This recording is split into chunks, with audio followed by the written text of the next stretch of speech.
नमस्कार दोस्तों, स्वागत है आपका स्टडी फॉर सिविल सर्विसेज में। वीडियो को पूरा देखिए। कोई भी आपका फीडबैक है, कोई सजेशन है, तुरंत वीडियो में कमेंट करके जरूर बताइए। अच्छा लगे तो वीडियो लाइक जरूर कर लीजिए और ऐसे वीडियो लगातार फ्री में पाने के लिए चैनल को तुरंत सब्सक्राइब कर लीजिए और बेल आइकन को जरूर टैप कर लीजिए ताकि आगे भी सारे वीडियो आपको मिलते रहे। यूट्यूब में फॉलो करते हैं तो प्लीज ये वाला फ्री टेलीग्राम चैनल जरूर ज्वाइन कर लीजिएगा। सारे नोटिफिकेशन, सारे अपडेट यहीं पे आते हैं, ध्यान रखिएगा। स्टडी फॉर सिविल सर्विसेज का कोई भी पेड ग्रुप अगर आपको ज्वाइन करना है तो सिर्फ 8564805309696086089483864455 यही नंबर है हमारे, सिर्फ जहां पे कॉल या व्हाट्सएप कर सकते हैं। इंस्टाग्राम पे हमारा पेज जरूर फॉलो कर लीजिएगा, study for civil dot services है। ट्विटर पे हमको जरूर फॉलो कर लीजिएगा, @स्टडी फॉर सिविल्स है। सारे क्वेश्चन अटेम्प्ट करिए और स्कोर अपना तुरंत कमेंट करके बताइए। Hello friends, welcome to study for civil services. दोस्तों, उत्तराखंड पीसीएस की जो टेस्ट सीरीज़ है हमारी, उसका ये तीसरा सेक्शनल टेस्ट है जिसमें हम इंडियन पॉलिटी के बहुत ही महत्वपूर्ण क्वेश्चंस को यहाँ पर डिस्कस करेंगे। टोटल 50 क्वेश्चंस हैं यहाँ पर, बाइलिंगुअल है, हिंदी इंग्लिश दोनों में है। Okay friends, so let's start. तो दोस्तों, पहला क्वेश्चन है यहाँ पे कि in which of the following provisions can be amended by special majority of parliament. नीचे जो प्रोविजंस लिखे उनमें से कौन सा प्रोविजन या प्रावधान संसद के विशेष बहुमत के द्वारा संशोधित किया जा सकता है। तो फ्रेंड्स, ये तीनों ही प्रोविजंस जो लिखे गए हैं ये आपके सिंपल मेजोरिटी के हैं, ना कि स्पेशल मेजोरिटी के।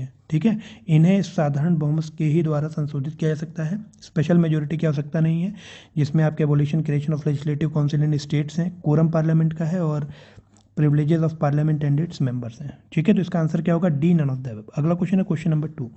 विच of the following provisions is not amended by the special majority of parliament and with the consent of the state. देखिए, ये इंपॉर्टेंट होता है कि क्या पूछ रहा है, नॉट पूछ रहा है। तो कौन से ऐसे प्रोविजन है जिनको स्पेशल मेजोरिटी जो पार्लियामेंट की होती है with the consent of state वाली, मतलब राज्यों की सहमति के साथ जो विशेष बहुमत होता है उसके द्वारा, इनमें से कौन सा प्रोविजन संशोधित नहीं किया जा सकता है। तो फ्रेंड्स, यहाँ पर जो सी ऑप्शन है, election to the parliament and state legislature, इसको सिंपल मेजोरिटी के द्वारा ही किया जाता है, ना कि स्पेशल मेजोरिटी के द्वारा। मतलब जो संसद और राज्य विधानमंडलों के निर्वाचन होते हैं उनके लिए साधारण बहुमत की ही आवश्यकता होती है पार्लियामेंट की। तो इसका आंसर क्या हो जाएगा? सी। अगला क्वेश्चन है question number 3। Which of the following case is related to the powers of the Supreme Court under Article 32, 136 and 141 और 142। मतलब कि इनमें से कौन सा केस जो सुप्रीम कोर्ट के पावर हैं इन आर्टिकल्स के तहत 32, 136 से 141, 42, तो कौन सा केस रिलेटेड है। तो बहुत ही फैक्चुअल क्वेश्चन है, इसको एज इट इज आप लोग याद कर लीजिएगा। Delhi judicial services association case versus union of Gujarat. ठीक है, तो ये बहुत इंपॉर्टेंट केस है जो कि इन आर्टिकल से रिलेटेड है, जो कि सुप्रीम कोर्ट के पावर्स है। आगे बढ़ते हैं फ्रेंड्स, अगला क्वेश्चन है question number 4। Which of the following feature is not of the parliamentary system. इनमें से कौन सा फीचर है जो कि संसदीय प्रणाली का नहीं है। ठीक है, 4 ऑप्शन है। सामूहिक उत्तरदायित्व, जो कि ये है आपका संसदीय प्रणाली का। राजनीतिक एकरूपता भी है और दोहरी सदस्यता या डबल मेंबरशिप भी है। लेकिन जो शक्तियों का पृथक्करण लिखा हुआ है, सेपरेशन ऑफ पावर, आप कह सकते हैं कि ये प्रेसिडेंशियल सिस्टम का एक फीचर है। ठीक है, प्रेसिडेंशियल सिस्टम मतलब जो राष्ट्रपति की जो प्रणाली होती है उसकी ये विशेषता है, ना कि संसदीय प्रणाली की। ठीक है, तो डी ऑप्शन इसका करेक्ट हो जाएगा। आगे बढ़ते हैं, अगला क्वेश्चन है question number 5। The president can make regulation for the peace, progress and good governance in the 5 union territories. Which of the following union territory has not been included in it? मतलब राष्ट्रपति 5 केंद्र शासित प्रदेशों में शांति, उन्नति और अच्छी सरकार के लिए नियम बना सकते हैं। तो इसमें थोड़ा सा करेक्शन भी है, ध्यान दीजिएगा कि अब तो इन ऑप्शंस के हिसाब से 4 ही हम लिखेंगे, 4 यूनियन टेरिटरी। ठीक है, हालांकि इसका सही जवाब होगा पुडुचेरी। पुडुचेरी को छोड़ के आप देखिए, दमन एंड दीव, लक्षद्वीप और लद्दाख, है ना, इन तीनों में राष्ट्रपति बना सकते हैं नियम कानून। किसके लिए? शांति, उन्नति और अच्छी सरकार के लिए। ठीक है, तो अब दमन दीव में आप ध्यान रखिएगा, इन तीनों के अलावा और कौन से हैं। तो एक्चुअली इन तीनों में आपके दमन दीव में तो आपका दादरा और नगर हवेली भी शामिल हो जाएगा। तो टोटल 4 हैं, जिनके 4 यूटीज ऐसी हैं जिनके कह सकते हैं आपकी, जिनमें शांति, उन्नति और अच्छी सरकार के लिए राष्ट्रपति कानून या नियम बना सकते हैं। वो 4 कौन कौन से हैं? एक तो आपका दमन दीव और दादरा नगर हवेली है, दूसरा आपका लक्षद्वीप है, तीसरा आपका लद्दाख है और चौथा आपका अंडमान और निकोबार है। ध्यान रखिएगा, पुडुचेरी नहीं है, तो पुडुचेरी इसका आंसर हो जाएगा, क्योंकि आपसे यही पूछा था, है ना, has not been included in it. अगला है question number 6। Under which of the following article the president can establish an interstate council to investigate and discuss subject of common interest between central and state?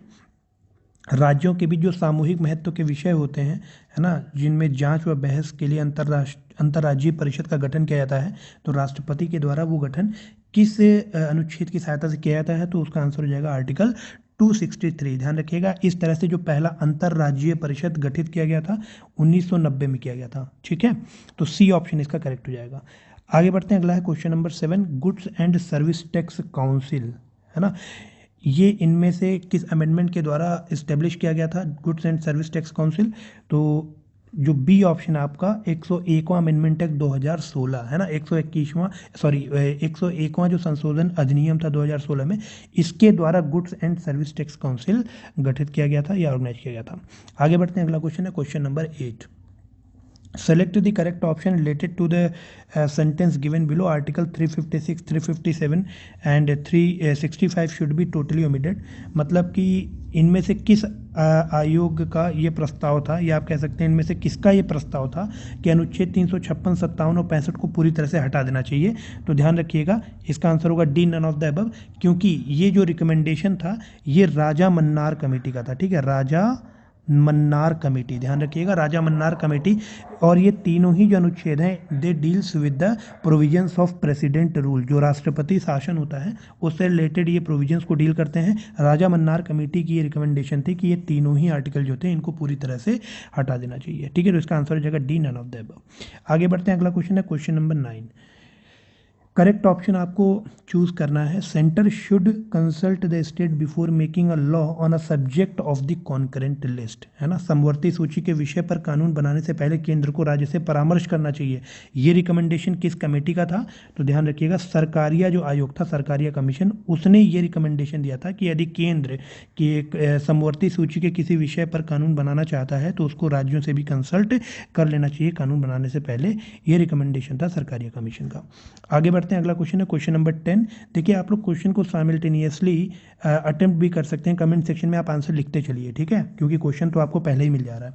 तो question number 10 है यहाँ पर, the central government had appointed a dash number of administrative reform commissions in dash under the chairmanship of Morarji Desai. तो ध्यान रखिएगा, जो केंद्र सरकार ने केंद्र सरकार ने 1966 में, ध्यान रखिएगा, मोरारजी देसाई की अध्यक्षता में 6 सदस्यीय प्रशासनिक सुधार आयोग की नियुक्ति की थी, ठीक है। तो 6 मेंबर काउंसिल थी वो, और 1966 में नियुक्त की गई थी किसके द्वारा? मोरारजी देसाई की अध्यक्षता में, ठीक है। तो इसका आंसर क्या हो जाएगा? ए, 6 एंड 1966। आगे बढ़ते हैं, अगला क्वेश्चन है question number 11, which of the following state does not come under the Godavari water dispute tribunal. तो गोदावरी वाटर डिस्प्यूट ट्रिब्यूनल आपका 1969 में गठित किया गया था, और इसमें केरला इस ट्रिब्यूनल में नहीं आता है ना, क्योंकि जो गोदावरी वाटर डिस्प्यूट था ये किन स्टेट्स के बीच में था? तो कर्नाटक, उड़ीसा, आंध्र प्रदेश, और इन तीनों के अलावा महाराष्ट्र एंड मध्य प्रदेश। ध्यान रखिएगा, जो आपका गोदावरी वाटर डिस्प्यूट ट्रिब्यूनल था उसमें केरला शामिल नहीं है। आपसे यही पूछा गया था कि which state does not come under the Godavari water dispute tribunal, तो आंसर तो केरला हो जाएगा। लेकिन कौन कौन से हैं तो ये भी याद रखना इंपॉर्टेंट है, कर्नाटक, उड़ीसा, आंध्र प्रदेश, इनके अलावा महाराष्ट्र और मध्य प्रदेश, ठीक है। आगे बढ़ते हैं, अगला क्वेश्चन है question number 12, Orissa and Andhra Pradesh come under which of the following water dispute tribunal. तो वंशधारा वाटर डिस्प्यूट ट्रिब्यूनल जो था ये आपका 2010 में गठित किया गया था, और उड़ीसा और आंध्र प्रदेश इसी के अंदर आते हैं, ठीक है, इसी के ज्यूरिडिक्शन में आते हैं। तो बी ऑप्शन इसका करेक्ट हो जाएगा। आगे बढ़ते हैं, अगला क्वेश्चन है question number 13, how many maximum numbers are there in the national disaster management authority in addition to chairman. Chairman के अलावा और कितने मेंबर्स होते हैं नेशनल डिजास्टर मैनेजमेंट अथॉरिटी? ध्यान रखिएगा, राष्ट्रीय आपदा प्रबंधन प्राधिकरण की बात की जा रही है। तो चेयरमैन को हटा करके, है ना, चेयरमैन को छोड़ करके आप कह सकते हैं टोटल इसमें 9 मेंबर्स होते हैं, और तो 9 प्लस चेयरमैन। और अगला ही देखिए पार्ट है क्वेश्चन का कि एक्स ऑफिशियो चेयरमैन इसका होता कौन है? तो ध्यान रखिएगा, जो एक्स ऑफिशियो चेयरमैन है वो आपका प्राइम मिनिस्टर होता है, ठीक है। तो 9 प्लस चेयरमैन, तो आप कह सकते हैं कि इसमें ए ऑप्शन इसका करेक्ट हो जाएगा, ठीक है। आगे बढ़ते हैं, अगला क्वेश्चन है question number 14, the district disaster management authority consist of a chairman and maximum of कितने मेंबर्स होते हैं? मतलब जो जिला आपदा प्रबंधन प्राधिकरण होता है, अध्यक्ष के अलावा उसमें और कितने मेंबर्स होते हैं? तो ध्यान रखिएगा, जो जिला आपदा प्रबंधन प्राधिकरण होता है, चेयरमैन को हटा करके उसमें टोटल 7 मेंबर होते हैं। और वहीं पर अगर राज्य आपदा प्रबंधन प्राधिकरण की बात करें तो अध्यक्ष को हटा करके उसमें टोटल 9 मेंबर होते हैं, ठीक है। तो 7 और 9, सी ऑप्शन इसका करेक्ट हो जाएगा, ठीक है, आगे बढ़ते हैं। तो अभी हम लोगों ने क्या सीखा यहाँ पर कि जो नेशनल डिजास्टर मैनेजमेंट अथॉरिटी है, ध्यान रखिएगा, नेशनल अगर बात है राष्ट्रीय की तो उसमें टोटल 9 मेंबर होते हैं प्लस एक चेयरमैन होता है। वहीं पर अगर हम डिस्ट्रिक्ट डिजास्टर मैनेजमेंट अथॉरिटी की बात करें तो यहाँ टोटल 7 मेंबर होते हैं प्लस एक चेयरमैन होता है। और अगर स्टेट डिजास्टर मैनेजमेंट अथॉरिटी की हम बात करेंगे तो यहाँ पर भी टोटल 9 मेंबर्स प्लस 1 चेयरमैन। ठीक है, आगे बढ़ते हैं। अगला क्वेश्चन है question number 15, branch office of NIA national investigation agency is not located in which of the following. तो सबसे पहले तो एनआईए का हेडक्वार्टर कहाँ पे, जल्दी से आप लोग कमेंट सेक्शन में कमेंट करके बताइए कि नेशनल इन्वेस्टिगेशन एजेंसी एनआईए का हेडक्वार्टर कहाँ पर है। और अगर ब्रांच ऑफिस की बात करें फ्रेंड्स तो यहाँ पर इस ऑप्शन में डी ऑप्शन इसका करेक्ट होगा, क्योंकि बेंगलुरु में कोई भी ब्रांच ऑफिस एनआईए का लोकेटेड नहीं है। बाकी मुंबई, कोच्चि, गुवाहाटी और इसके अलावा हैदराबाद, लखनऊ, ध्यान रखिएगा, हैदराबाद, लखनऊ, कलकत्ता, जम्मू और रायपुर। ठीक है, तो मतलब मुंबई, कोच्चि, गुवाहाटी, हैदराबाद, कोलकाता, लखनऊ, रायपुर और जम्मू, इतने जगहों पर इसका ब्रांच ऑफिस लोकेटेड है। और एनआईए का हेडक्वार्टर आप लोग ध्यान रखिएगा न्यू दिल्ली में है। ठीक है, जिन लोगों ने भी कमेंट सेक्शन में न्यू दिल्ली बताया है उन सभी लोगों का जवाब सही है। इस क्वेश्चन का आंसर क्या हो जाएगा, तो इस क्वेश्चन का आंसर हो जाएगा डी बेंगलुरु, क्योंकि बेंगलुरु में कोई भी ब्रांच ऑफिस नहीं है एनआईए का। अगला क्वेश्चन है question number 16, in which of the following state the Lokayukta had not been established in the year 2002, है ना, इनमें से किस राज्यों में लोकायुक्त की स्थापना 2002 में नहीं हुई थी। तो ध्यान रखिएगा छत्तीसगढ़, उत्तराखंड और जम्मू एंड कश्मीर, इन तीनों में जो लोकायुक्त थी उनकी स्थापना 2002 में हुई थी, लेकिन जो झारखंड है इसमें 2001 में हुई थी। तो इसका मतलब इस क्वेश्चन का आंसर क्या हो जाएगा, ए झारखंड। अगला है question number 17, how many maximum number of vigilance commissioners can be there in central vigilance commission, है ना, जो केंद्रीय सतर्कता आयोग होता है उसमें एक अध्यक्ष के अतिरिक्त कितने सतर्कता आयुक्त हो सकते हैं। मतलब एक तो चेयरमैन होगा, प्रेसिडेंट होगा, अध्यक्ष होगा, उसके अलावा जो सीवीसी है आपका केंद्रीय सतर्कता आयोग, इसमें कितने मेंबर हो सकते हैं। तो ध्यान रखिएगा 2 या 2 से कम। ठीक है, 2 या 2 से कम जो विजिलेंस कमिश्नर हैं चेयरमैन के अलावा ये हो सकते हैं, किसमें, सीवीसी में, सेंट्रल विजिलेंस कमीशन में। आगे बढ़ते हैं, how many maximum of information commissioners can be there in state information commission, जो राज्य सूचना आयोग होता है स्टेट इंफॉर्मेशन कमीशन, उसमें जो आपका इंफॉर्मेशन कमिश्नर्स होते हैं, चीफ इंफॉर्मेशन कमिश्नर्स के अलावा वो कितने हो सकते हैं। तो ध्यान रखिएगा जो स्टेट इंफॉर्मेशन कमीशन होता है उसमें एक तो आपका चीफ इंफॉर्मेशन कमिश्नर होता है और उसके अलावा 10 इंफॉर्मेशन कमिश्नर्स होते हैं। ठीक है, तो इसका आंसर क्या हो जाएगा, B10। ठीक है, तो जो आपका राज्य सूचना आयोग होता है उसमें तो एक आपका चीफ कमिश्नर होगा और उसके अलावा 10 इंफॉर्मेशन कमिश्नर और हो सकते हैं। उसके बाद है question number 10, which of the following commission body does not fall under the ministry of home affairs, है ना, इनमें से कौन सी आयोग या निकाय गृह मंत्रालय के अंतर्गत नहीं आता है। तो ध्यान रखिएगा NHRC national human right commission, inter state council और जोनल काउंसिल, मतलब राष्ट्रीय मानवाधिकार आयोग, अंतर्राज्यीय परिषद और क्षेत्रीय परिषद, ये तीनों ही आपके होम मिनिस्ट्री के अंदर आते हैं। जबकि जो केंद्रीय अन्वेषण ब्यूरो है, सेंट्रल ब्यूरो ऑफ इन्वेस्टिगेशन, ये आपका मिनिस्ट्री ऑफ पर्सोनल के अंदर आता है, ध्यान रखिएगा। जो सीबीआई है, सीबीआई जो है ये आपका मिनिस्ट्री ऑफ पर्सोनल के अंदर आता है, ना कि होम मिनिस्ट्री के अंदर। तो डी ऑप्शन इसका करेक्ट हो जाएगा। आगे बढ़ते हैं, अगला क्वेश्चन है question number 20, how many other members are there in the national human right commission in addition to chairperson, मतलब जो NHRC है नेशनल ह्यूमन राइट कमीशन, इसमें टोटल कितने मेंबर होते हैं। तो ध्यान रखिएगा एक तो चेयरमैन होता है और चेयरमैन के अलावा 5 और मेंबर्स होते हैं। ठीक है, तो आपसे यही पूछा गया था कि चेयरमैन को हटा करके टोटल कितने मेंबर्स हो सकते हैं, तो आप कह सकते हैं 5 मेंबर। ठीक है, और चेयरमैन को मिला करके टोटल 6 मेंबर बॉडी है आपकी NHRC। आगे बढ़ते हैं, अगला क्वेश्चन है question number 21, select the correct option among the following. तो यहाँ पर आर्टिकल अनुच्छेद लिखे हुए हैं और आपको बताना है कि करेक्ट ऑप्शन कौन सा है। तो फ्रेंड्स आर्टिकल 165 जो है एडवोकेट जनरल ऑफ स्टेट, राज्य का जो महाधिवक्ता है, वो आपका अनुच्छेद 165 में ही लिखा हुआ है। सी ऑप्शन इसका करेक्ट है और ए और बी ऑप्शन अल्टरनेटिवली लिखे हुए हैं, मतलब गलत उल्टा लिखा हुआ है। आर्टिकल 148 आपका कैग के बारे में बताता है, controller and auditor general of India, Bharat का नियंत्रक एवं महालेखा परीक्षक। और आर्टिकल 76 जो है ये आपका अटॉर्नी जनरल ऑफ इंडिया है। ठीक है, भारत का महान्यायवादी। तो ए और बी उल्टा लिखा हुआ है, इन्वर्स लिखा हुआ है, सी ऑप्शन इसका करेक्ट हो जाएगा। आगे बढ़ते हैं, अगला क्वेश्चन है question number 22। Select the incorrect option. बहुत इंपॉर्टेंट है ये देखना कि करेक्ट पूछा गया या इनकरेक्ट पूछा गया है। तो देखिए यहाँ पर 4 आर्टिकल्स लिखे हैं और आपको इनकरेक्ट बताना है कौन सा है। तो देख लेते हैं एक एक करके। आर्टिकल 280 अनुच्छेद 280 में आपका वित्त आयोग या फाइनेंस कमीशन दिया गया, बिल्कुल सही है। अनुच्छेद 324 आपका इलेक्शन कमीशन या फिर निर्वाचन आयोग के बारे में बताता है। अनुच्छेद 279A जो है आपका goods and service tax council है, जो कि आपका 101वां जो अमेंडमेंट हुआ था, अभी हम लोगों ने थोड़ी देर पहले बात की थी। यहाँ पर फ्रेंड जो आर्टिकल 243 दिया हुआ है स्टेट इलेक्शन कमीशन, ये गलत लिखा हुआ है। क्यों? क्योंकि स्टेट इलेक्शन कमीशन किस आर्टिकल में लिखा हुआ है? ये लिखा हुआ है आपका 243K में, ध्यान रखिएगा। आर्टिकल 243K में स्टेट इलेक्शन कमीशन मेंशन है। राज्य निर्वाचन आयोग कहाँ पर मेंशन है? अनुच्छेद 243K में, ठीक है। आगे बढ़ते हैं, अगला क्वेश्चन है क्वेश्चन नंबर 23।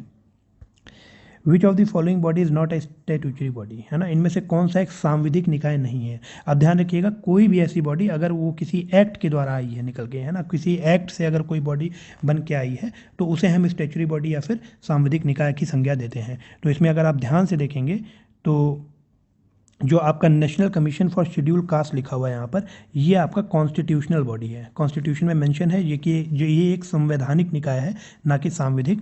तो यही पूछा गया था, नॉट स्टैट्यूटरी बॉडी, तो बी ऑप्शन इसका करेक्ट हो जाएगा। बाकी सारे जो लिखे हुए हैं, national commission of women, national commission for minorities, NHRC, ये सारे ही आपके एक्ट के द्वारा निकल के आए हैं। जैसे कि NHRC आपका नेशनल ह्यूमन राइट जो एक्ट है उसके तहत बनाया गया है, इसलिए एक सांविधिक निकाय है, ठीक है।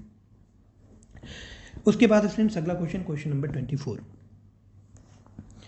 यहाँ पर एक तरफ फाइनेंस कमीशन लिखा हुआ है, दूसरी तरफ चेयरमैन लिखा हुआ है। आपको बताना है कि पर्टिकुलर फाइनेंस कमीशन से कौन से चेयरमैन एसोसिएटेड है। तो फ्रेंड जो 15th फाइनेंस कमीशन है, ये आपका अभी करंट फाइनेंस कमीशन है, इसके चेयरमैन है आपके NK सिंह, ठीक है। जो 15th फाइनेंस कमीशन है, ये इसके बारे में कुछ बातें मैं जरूर बताना चाहूँगा। फ्रेंड जो फाइनेंस कमीशन होता है, अगर 15th ये करंट फाइनेंस कमीशन की हम बात करें तो जो स्टेट शेयर है डिविजिबल पूल्स ऑफ टैक्सेस में, स्टेट्स का जो शेयर है डिविजिबल पूल्स ऑफ टैक्सेस में, वो करंट कितना है? 41%, ध्यान रखिएगा। और जो ये 15th फाइनेंस कमीशन है, इसको कॉन्स्टिट्यूट कब किया गया था? तो ये बनाया गया था आपका 2017 में, नवंबर 2017 में इसको कॉन्स्टिट्यूट किया गया था। आर्टिकल 280 के तहत इसको बनाया जाता है संविधान के। और अगर इसकी जो रिकमेंडेशन है तो वो किस पीरियड से किस पीरियड तक वैलिड है? तो ध्यान रखिएगा 2021-22 से लेकर के 2025 और 26 तक, है ना, 21, 22 से 25, 26 तक इसकी रिकमेंडेशन वैलिड होंगी। और total state share individual pools है 41%, आर्टिकल 280 से बनाया गया था। और करंट फाइनेंस कमीशन जो है आपका 15th फाइनेंस कमीशन, उसके जो चेयरपर्सन वो कौन है? NK सिंह, ठीक है। अगला को इसी में देखिए पॉइंट देख लेते हैं फ्रेंड। तो 14th फाइनेंस कमीशन के आगे लिखा हुआ है NK सिंह, जबकि आपको ध्यान रखना होगा कि जो 14th फाइनेंस कमीशन था इससे पहले वाला, उसके चेयरमैन कौन थे? YV रेड्डी।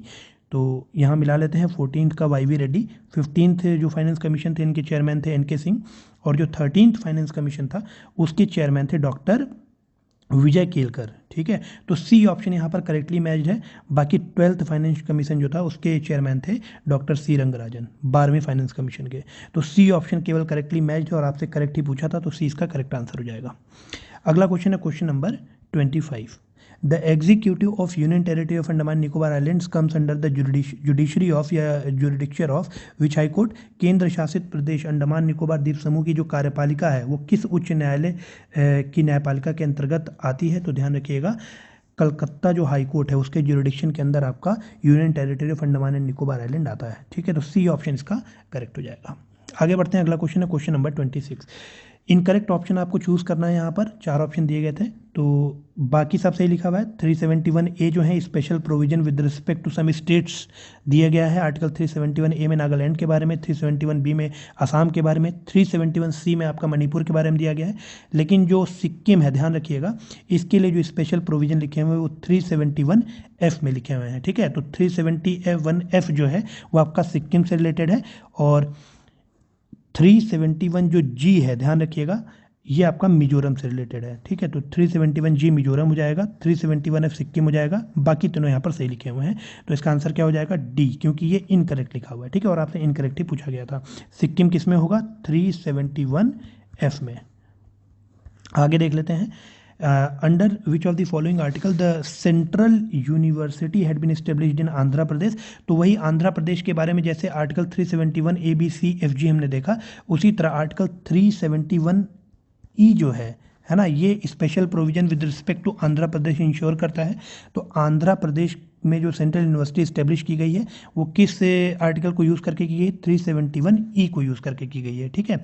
और इसी का अगला पार्ट है क्वेश्चन का क्या, कि which of the following article special provision with respect to the state of Mizoram. तो अभी मैंने आपको बताया है कि जो 371G है, ध्यान रखिएगा, ये आपका मिजोरम से रिलेटेड है। 371G ये आपका मिजोरम से रिलेटेड है। तो आंसर क्या हो जाएगा इसका, आंसर हो जाएगा इसका बी, 371E और 371G। अगला बढ़ते हैं क्वेश्चन, अगला क्वेश्चन है question number 28। Which of the following north east state does not come under the territorial jurisdiction of Guwahati bench of Central Administrative Tribunal। मतलब जो कैट सेंट्रल एडमिनिस्ट्रेटिव ट्रिब्यूनल है आपका, सेंट्रल एडमिनिस्ट्रेटिव ट्रिब्यूनल का मतलब हो गया केंद्रीय प्रशासनिक प्राधिकरण, इसका जो गुवाहाटी बेंच है उसके जुरिडिक्शन में इनमें से कौन सा स्टेट नहीं आता है, ये पूछा गया है आपसे, ठीक है, डज नॉट कम अंडर। तो ध्यान रखिएगा फ्रेंड्स, इसका आंसर हो जाएगा सिक्किम, ठीक है। जो सिक्किम है वो गुवाहाटी बेंच जो है कैट का, उसके जुरिडिक्शन के अंतर्गत सिक्किम नहीं आता है। तो ए ऑप्शन इसका करेक्ट हो जाएगा। तो इसके जुरिडिक्शन में कौन कौन से स्टेट आते हैं, तो ध्यान रखिएगा जो 7 सिस्टर स्टेट्स हैं आपके, है ना, एक तो आपका हो जाएगा असम, मेघालय, त्रिपुरा, मिजोरम, और इसके अलावा मणिपुर, नागालैंड और अरुणाचल प्रदेश। तो देखिए टोटल आपके 7 सिस्टर स्टेट हो गई है, असम, मेघालय, त्रिपुरा, मिजोरम, मणिपुर, नागालैंड और अरुणाचल प्रदेश। ये जो आपका गुवाहाटी बेंच है कैट का, इसका जुरिडिक्शन इन सभी स्टेट्स में लागू होता है, ठीक है। तो उस हिसाब से सिक्किम जो है ये इसके जुरिडिक्शन में नहीं आता है। ए ऑप्शन इसका करेक्ट हो जाएगा। अगला है question number 29। Which of the following UT does not come under the territorial jurisdiction of Bombay high court. इनमें से कौन सा केंद्र शासित प्रदेश जो बॉम्बे हाई कोर्ट है या बम्बई का उच्च न्यायालय है उसके न्यायिक क्षेत्राधिकार के अंतर्गत नहीं आता है। तो ध्यान रखिएगा पुडुचेरी इसका करेक्ट आंसर हो जाएगा, है ना। जो पुडुचेरी है ये आपका बॉम्बे हाई कोर्ट के जुरिडिक्शन में नहीं आता है। तो बॉम्बे हाई कोर्ट के जुरिडिक्शन में कौन कौन आता है, सबसे पहले बॉम्बे हाई कोर्ट कब बना था, तो ध्यान रखिएगा 1862, है ना। जो बॉम्बे हाई कोर्ट है आपका ये आपका 1862 में बना था। और इसके जुरिडिक्शन में कौन कौन आता है, तो महाराष्ट्र, गोवा, दादरा नगर हवेली और दमन दीव, ठीक है। दादरा नगर हवेली, दमन दीव इनको आपस में मर्ज कर दिया गया। तो बॉम्बे, महाराष्ट्र, गोवा और दादरा नगर हवेली, दमन दीव, ठीक है। अगला क्वेश्चन है question number 30। Where is the headquarter of eastern zonal council is located, है ना। तो जो जोनल काउंसिल है आपकी, जो क्षेत्रीय परिषद है ना, तो नॉर्थ, साउथ, ईस्ट, सेंट्रल, तो उसमें जो ईस्टर्न जोनल काउंसिल है उसका हेडक्वार्टर कहाँ पर है, तो ध्यान रखिएगा हेडक्वार्टर है उसका कोलकाता में। ये ऑप्शन आपको मिल गया, यहाँ पर 2 ऑप्शन मिल रहे हैं आपको। और साथ में अगला क्वेश्चन क्या है कि which of the following state does not come under. अब इनमें से कौन सा स्टेट ईस्टर्न जोनल काउंसिल के जुरिडिक्शन में नहीं आता है, ये पूछा जा रहा है। तो आपको पता होना चाहिए कौन कौन से स्टेट आते हैं ईस्टर्न जोनल काउंसिल या पूर्वी क्षेत्रीय परिषद के जुरिडिक्शन के अंतर्गत। तो स्टेट्स हैं आपके बिहार, झारखंड, वेस्ट बंगाल और उड़ीसा। बिहार, झारखंड, वेस्ट बंगाल, उड़ीसा ये आपके पूर्वी क्षेत्रीय परिषद के जुरिडिक्शन के अंतर्गत आते हैं। तो डी ऑप्शन यहाँ पे इस हिसाब से करेक्ट हो जाएगा, क्योंकि छत्तीसगढ़ आप कह सकते हैं ईस्टर्न जोनल काउंसिल के जो जुरिडिक्शन है उसके अंतर्गत नहीं आता है। तो जो ईस्टर्न जोनल काउंसिल है या जो पूर्वी क्षेत्रीय परिषद है इसका हेडक्वार्टर कहाँ पर है, हेडक्वार्टर है आपका कोलकाता में। और छत्तीसगढ़ इसके जुरिडिक्शन में नहीं आता है। तो कौन कौन से आते हैं, बिहार, झारखंड, वेस्ट बंगाल और उड़ीसा। अगला क्वेश्चन है question number 31। The feature of the Indian Constitution, appointment of state governors by center has been taken from which country। तो ध्यान रखिएगा कि जो गवर्नर्स अपॉइंट किए जाते हैं सेंटर के द्वारा स्टेट्स में, है ना, वो कहाँ से प्रोविजन लिया गया है, तो ये कनाडियन कॉन्स्टिट्यूशन या कनाडा से लिया गया है। अगला है क्वेश्चन नंबर 32। कुछ सोर्सेज लिखे हुए हैं और फीचर्स ऑफ द कॉन्स्टिट्यूशन दूसरी तरफ लिखे हुए हैं। तो ध्यान रखिएगा पहला इसमें करेक्ट होगा, आपको करेक्ट ऑप्शन चूज करना था। जो कनाडियन कॉन्स्टिट्यूशन है ना, कनाडियन कॉन्स्टिट्यूशन से ही जो रेजिड्यूरी पावर सेंटर में हम लोग मान के चलते हैं कि जो रेजिड्यूरी पावर है वो किसके पास है, सेंटर के पास है। तो ये प्रोविजन कहाँ से लिया गया है, ये कनाडा से लिया गया है। उसके बाद सारे ऑप्शन देख लेते हैं कि गलत इनमें क्या है। जो ऑस्ट्रेलियन कॉन्स्टिट्यूशन है यहाँ से आपका कॉन्करेंट लिस्ट लिया गया, समवर्ती सूची। वहीं पर जो यूएस कॉन्स्टिट्यूशन है यहाँ से आपके फंडामेंटल राइट्स लिए गए हैं। और जो ब्रिटिश कॉन्स्टिट्यूशन है यहाँ से आपके पार्लियामेंट्री टाइप ऑफ गवर्नमेंट को लिया गया है, ठीक है। तो इस हिसाब से केवल ए ऑप्शन यहाँ पर करेक्ट लिखा हुआ है। अगला है question number 33। Provisions relating to administration of tribal areas in 4 north eastern states have been given in 6th schedule. कौन कौन से स्टेट हैं, तो असम, मेघालय, त्रिपुरा और मिजोरम, ठीक है। 4 पूर्वोत्तर राज्यों में जनजातीय क्षेत्रों के प्रशासन से संबंधित जो प्रावधान 6ठी अनुसूची में दिए गए हैं उनमें से कौन कौन से राज्य इसमें शामिल हैं, तो वो हैं आपके असम, मेघालय, त्रिपुरा और मिजोरम। तो असम भी है, मेघालय भी है, मिजोरम भी है, लेकिन मणिपुर नहीं है। तो सी ऑप्शन इसका करेक्ट हो जाएगा, ठीक है। ऑड वन आउट आप यहाँ पर कर सकते हैं। अगला क्वेश्चन है question number 34। Select the incorrect option among the following. तो 4 ऑप्शन यहाँ पर आपको लिखे हुए हैं। पहला पढ़ लेते हैं, 11th schedule has 29 matters relating to the panchayat, बिल्कुल सही लिखा हुआ है। 12th शेड्यूल के मतलब जो 11वीं अनुसूची है पंचायत से संबंधित, उसमें 29 विषय लिखे हुए हैं। जो 12वीं अनुसूची है उसमें म्यूनसिपैलिटी से रिलेटेड 18 मैटर्स लिखे हुए हैं, ये भी सही है।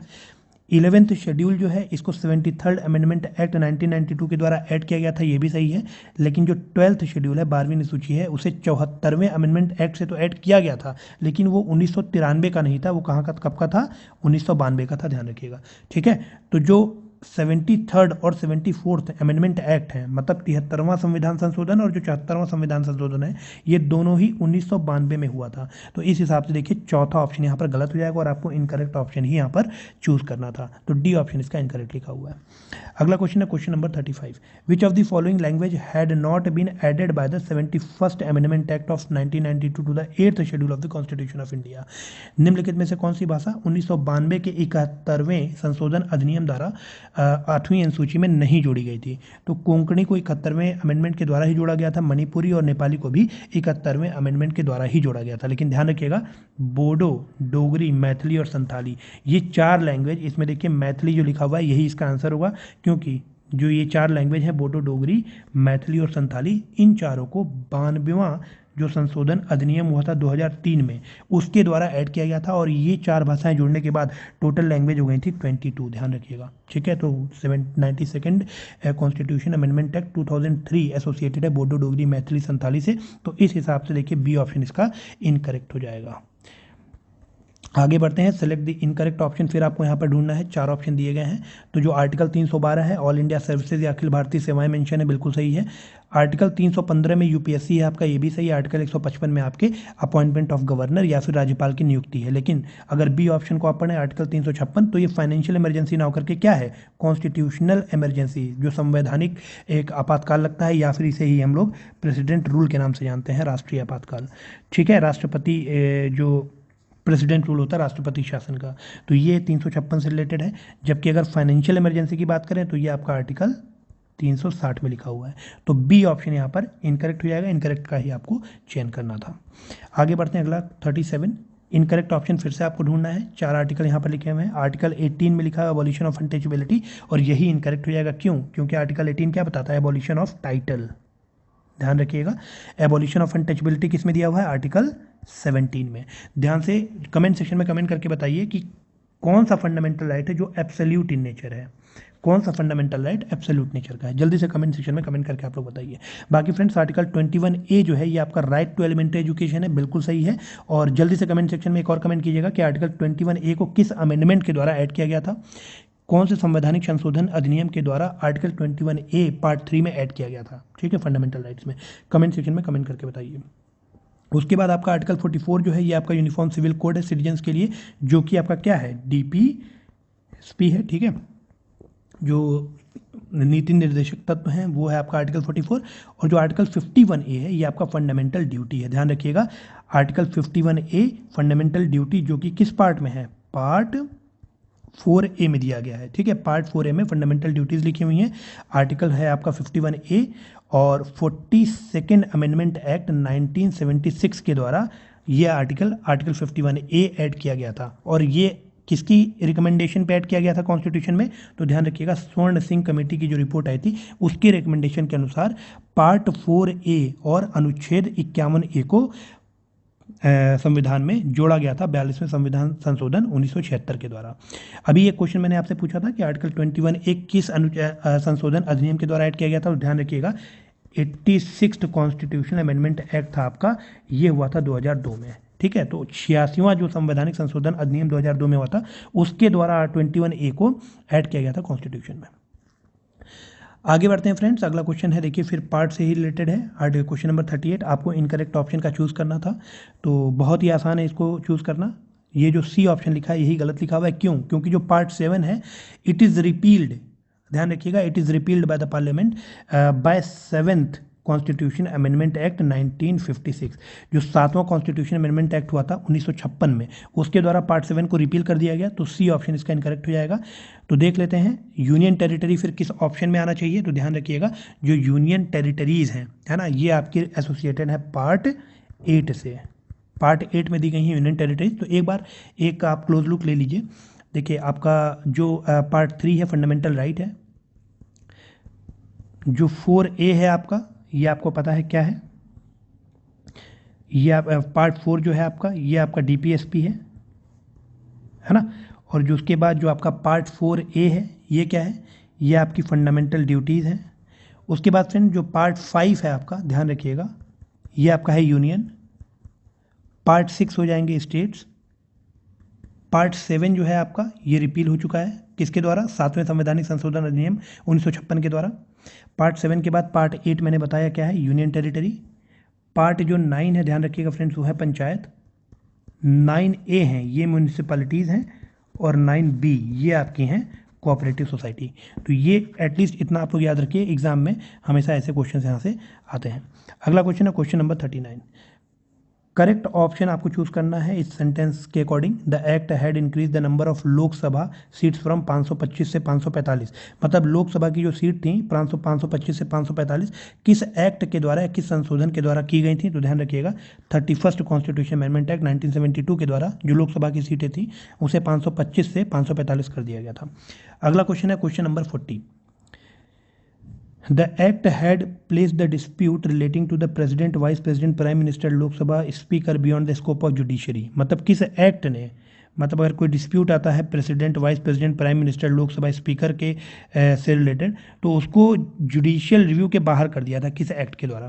तो ध्यान रखिएगा इसका आंसर होगा बी, 39th अमेंडमेंट एक्ट 1975 के द्वारा। ठीक है, तो फैक्चुअल क्वेश्चन है, एग्जाम में एक दो बार पूछा गया है, तो आगे भी पूछे जाने की संभावना है, तो इसको आपको एज इट इज याद करना पड़ेगा। क्वेश्चन नंबर 41 है select the correct option among the following. एक तरफ लिखा हुआ है minor committees of the constituent assembly, है ना, और दूसरी तरफ आई थिंक चेयरपर्सन लिखा होगा। तो देख लेते हैं फाइनेंस एंड स्टाफ कमेटी। तो ध्यान रखिएगा जो फाइनेंस एंड स्टाफ कमेटी थी ये किसके जुरिडिक्शन में थी, या किसके कौन इसके चेयरमैन थे, डॉक्टर राजेंद्र प्रसाद, बिल्कुल सही है, ए ऑप्शन इसका करेक्ट होगा। बाकी देख लेते हैं गलत क्या है। तो जो क्रीडेंशियल्स कमेटी थी, क्रीडेंशियल्स कमेटी मतलब प्रत्यायक जो समिति थी, ध्यान रखिएगा फ्रेंड्स, ये रिलेटेड है अल्लादी कृष्ण स्वामी अय्यर से। ठीक है, जो क्रीडेंशियल्स कमेटी थी। हाउस कमेटी जो थी फ्रेंड्स, ये आपके रिलेटेड है पट्टाभी सीतारमैया से। और वहीं पर जो ऑर्डर ऑफ बिजनेस कमेटी है ये आपकी थी डॉक्टर के.एम. मुंशी की। कार्य संचालन समिति जो थी ये आपकी डॉक्टर के.एम. मुंशी की थी। ठीक है, तो इस हिसाब से जो ए ऑप्शन है वो बिल्कुल करेक्ट लिखा हुआ है, तो ए इसका करेक्ट आंसर हो जाएगा। क्वेश्चन नंबर 42 है when was the expert committee of the Indian national Congress established. तो इंडियन नेशनल कांग्रेस की जो एक्सपर्ट कमेटी थी, ध्यान रखिएगा 8 जुलाई 1946 को ये बनाई गई थी। 8 जुलाई 1946 को इसका फॉर्मेशन हुआ था जवाहरलाल नेहरू की अध्यक्षता में। ठीक है, तो उसमें लिखा है who among the following was not the member of this committee. तो 8 जुलाई 1946 को जो एक्सपर्ट कमेटी बनाई गई थी, विशेषज्ञ समिति, किसकी अध्यक्षता में बनाई गई थी, जे.एल. नेहरू की अध्यक्षता में। और अदर मेंबर्स कौन थे जे.एल. नेहरू के अलावा, तो ध्यान रखिएगा एम आसिफ अली, ठीक है, या M.A. अली आप कह सकते हैं। इसके अलावा के.एम. मुंशी, के.एम. मुंशी के बाद आप इसमें लिख सकते हैं अयंगर, है ना, या पूरा नाम आप लिख सकते हैं एन गोपाला स्वामी अयंगर, के.टी. शाह, D.R. गाडगिल, ठीक है, हुमायूं कबीर, हुमायूं कबीर के बाद है के संथानम। तो टोटल मेंबर कौन कौन से हो गए, एम आसिफ अली, के.एम. मुंशी, गोपाला स्वामी अयंगर, के.टी. शाह, D.R. गाडगिल, हुमायूं कबीर और के संथानम। और इन लोगों के अलावा जो अध्यक्ष थे एक्सपर्ट कमेटी के वो कौन थे, जवाहरलाल नेहरू, पंडित जवाहरलाल नेहरू।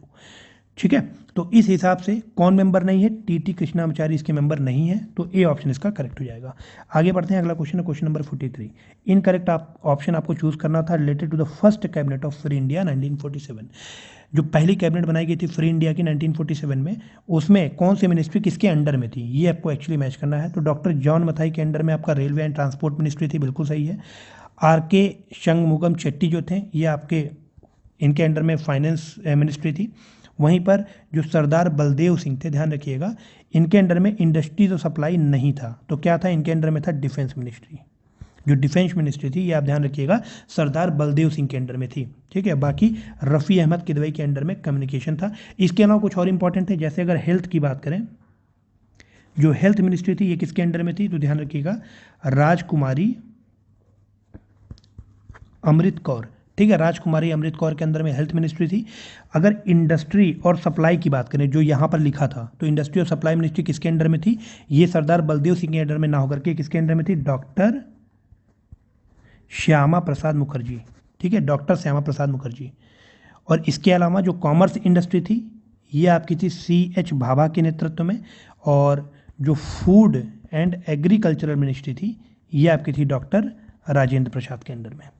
ठीक है, तो हेल्थ मिनिस्ट्री राजकुमारी अमृत कौर, इंडस्ट्री और सप्लाई थी आपकी श्यामा प्रसाद मुखर्जी, जो आपकी कॉमर्स मिनिस्ट्री थी ये आपकी C.H. Bhabha, food and agriculture ministry थी आपकी डॉक्टर राजेंद्र प्रसाद। और इसके अलावा जो यहाँ पर पॉइंट लिखे हुए हैं कि जॉन मथाई के अंडर में रेलवे एंड कॉमर्स, और चेट्टी के अंडर में फाइनेंस, और रफ़ी अहमद किदवई के अंडर में कम्युनिकेशन, सरदार बलदेव सिंह के अंडर में डिफेंस मिनिस्ट्री। तो इस तरह से सी ऑप्शन यहाँ पे इनकरेक्ट लिखा हुआ है, यही इसका आंसर हो जाएगा। अगला है क्वेश्चन नंबर 44, सेलेक्ट दी इनकरेक्ट ऑप्शन। देखिए फिर से आपको इनकरेक्ट ऑप्शन ही खोजना है अमंग दी फॉलोइंग। तो जो कॉन्स्टिट्यूएंट असेंबली थी उसका जो सिंबल था या सील था वो उसको क्या बोला जाता था? एलिफेंट, ध्यान रखिएगा। उसके बाद यहाँ पर लिखा है sir B.N. Rao had been appointed as the constitutional adviser या फिर legal adviser to the constituent assembly, ये भी बिल्कुल सही है। जो संविधान सभा थे उनके जो संवैधानिक सलाहकार जो थे, है ना, या जो वैधानिक सलाहकार थे वो सर B.N. राव थे।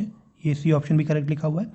तो यहाँ पर फ्रेंड जो बी ऑप्शन है वो इनकरेक्ट होगा, क्योंकि जो कॉन्स्टिट्यूएंट असेंबली या जो संवैधानिक सभा थी उसके सेक्रेटरी S.N. मुखर्जी ना होकर के कौन थे? इसके सेक्रेटरी थे H.V.R. अयंगर, H.V.R. अयंगर, ध्यान रखिएगा, ये इसके सेक्रेटरी थे, ना कि S.N. मुखर्जी। तो बी ऑप्शन इनकरेक्ट लिखा हुआ, यही है इसका करेक्ट आंसर हो जाएगा। क्वेश्चन नंबर 45 है, करेक्ट ऑप्शन आपको चूज करना था। तो आर्टिकल 86 लिखा हुआ है special address by the president. तो ध्यान रखिएगा फ्रेंड, जो प्रेसिडेंट का स्पेशल एड्रेस है ये आपका आर्टिकल 87 में दिया हुआ है। आर्टिकल 86 में क्या लिखा हुआ है? इसमें प्रेसिडेंशियल एड्रेस लिखा हुआ है, साथ ही अगर कोई बिल पेंडिंग है किसी हाउस में, है ना, तो उस बिल को पेश किया जाए या उससे रिगार्डिंग जो मैसेज है वो फैसिलिटेट किया जाए, ये प्रोविजन लिखा कौन बताता है? ये बताता है आर्टिकल 86। तो पहला ऑप्शन तो यहाँ गलत लिखा हुआ है। उसके बाद आप देखिए आर्टिकल जो 78 में लिखा हुआ है कॉन्स्टिट्यूशन ऑफ पार्लियामेंट, ये भी गलत लिखा हुआ है, क्योंकि कॉन्स्टिट्यूशन ऑफ पार्लियामेंट आपका दिया हुआ है आर्टिकल 79 में। तो आर्टिकल 78 में क्या लिखा हुआ है? आर्टिकल 78 में आपका दिया गया है ड्यूटी ऑफ प्राइम मिनिस्टर, है ना। अगर कोई इंफॉर्मेशन काउंसिल ऑफ मिनिस्टर्स के द्वारा असेंबली में ली जाती है तो वो जो मैसेज है, वो जो डिसीजन है उसको प्रेसिडेंट तक पहुंचाना ये किसकी ड्यूटी है? प्राइम मिनिस्टर की ड्यूटी है।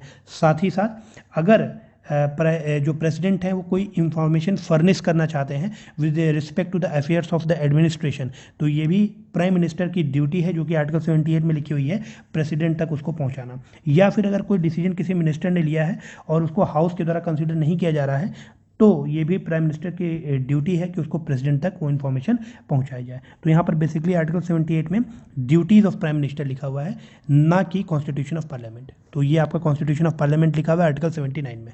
उसके बाद फ्रेंड्स आर्टिकल जो 81 लिखा हुआ है, ध्यान रखिएगा, it is composition of Rajya Sabha. Council of state का मतलब होता है राज्यसभा।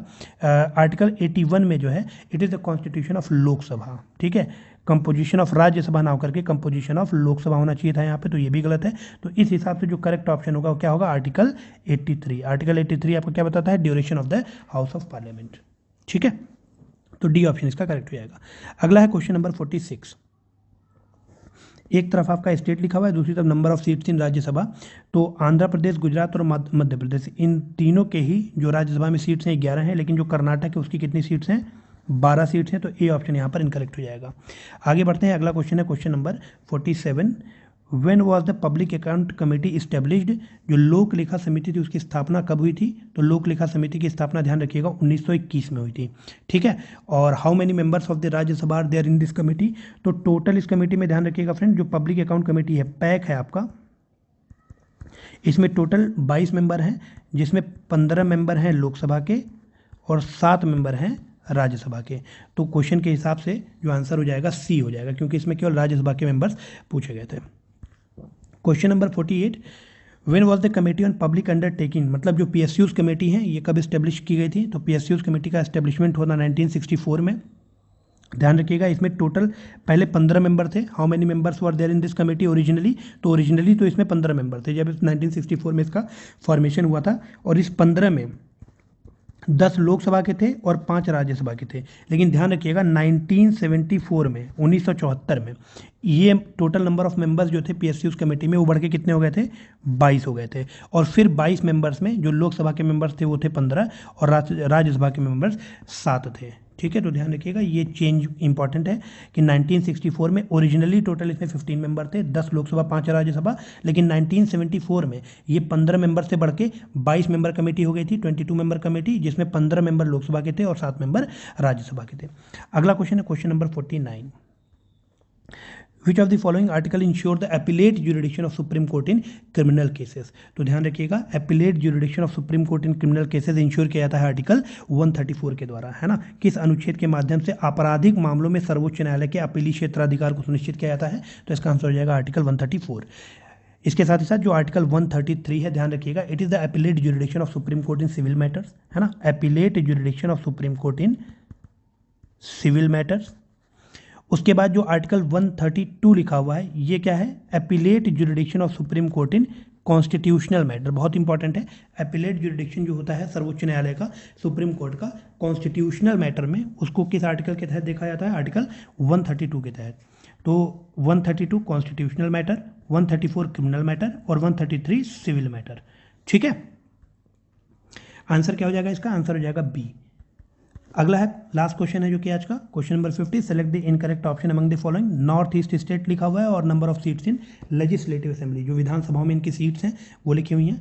तो त्रिपुरा, मणिपुर और नागालैंड, इन तीनों की जो विधानसभा में सीट है, ध्यान रखिएगा, वो 60 है। लेकिन मिजोरम की जो सीट है विधानसभा में वो कितनी है, 40 है, ना करके 60। ठीक है, तो ए ऑप्शन इसका इनकरेक्ट लिखा हुआ है, तो ये इस 50th क्वेश्चन का करेक्ट ऑप्शन हो जाएगा। Okay friends, so thank you so much for participating in this session.